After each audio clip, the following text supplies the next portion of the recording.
Greetings everyone and welcome to my review of the Star Wars Retro Collection Stormtrooper. So obviously this is supposed to look like a retro carded Kenner figure and yeah, I'll just get into it. And here we have it. The Kenner inspired retro Star Wars Stormtrooper. There's not really much to say about it. It's a traditional 3 3/4 figure, just like all the Kenner stuff. It is slightly different in sculpt compared to the original, which unfortunately I don't have one to compare to, but you have to take my word for it. They are slightly different, especially in the helmet design. It's almost as if these are almost more based on the stunt design compared to what the Kenner was, which was the actual prop used.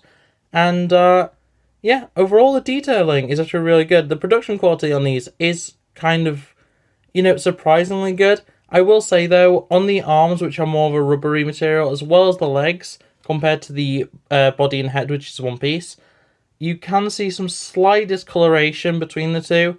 There is a slight difference in the whites, which generally isn't an issue, and I wouldn't really point it out. It's just something that, like, of everything, that is the one thing that you could fault these figures on, because otherwise, the moulding and paintwork, printing, whatever you want to call it, is all pretty good, and it's also accurate to the initial figure that it is based on.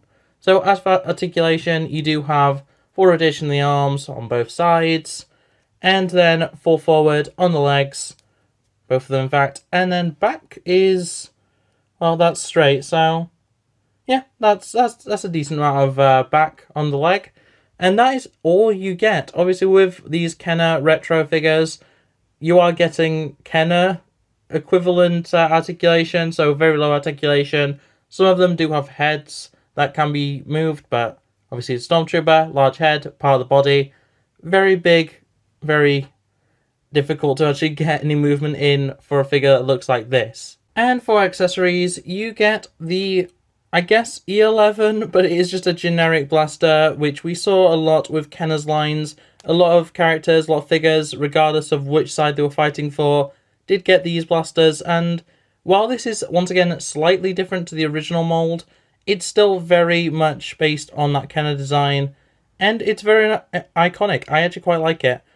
Generally, it's not, it looks more like a spaceship in some ways than it does a blaster, but it does the job, and it does kind of fit into the hand.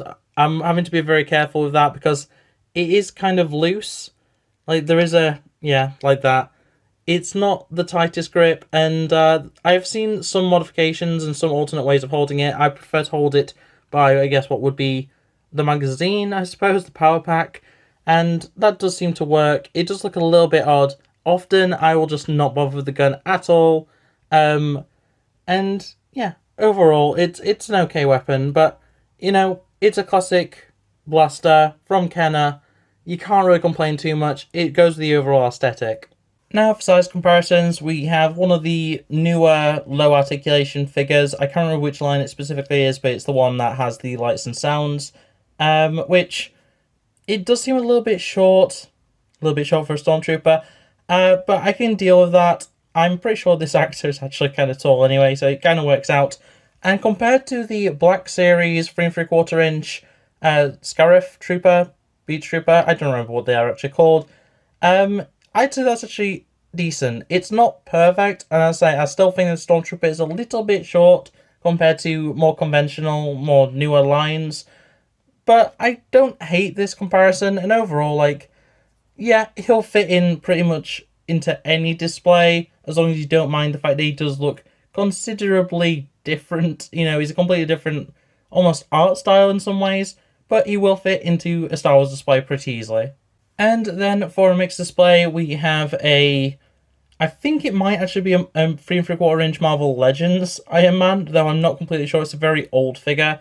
And then also a pretty old figure, 3 3/4 inch, low articulation, Green Lantern figure from the Green Lantern movie.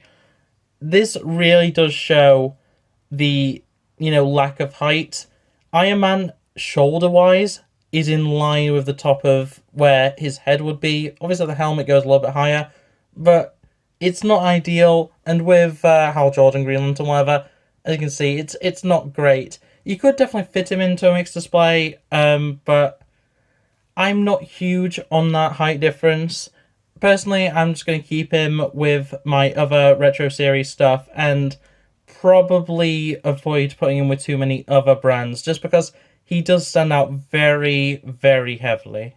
But on that note, that is it for this review. So if you liked it, make sure to like it, subscribe if you're around here, and otherwise, that's it from me. So yeah, bye!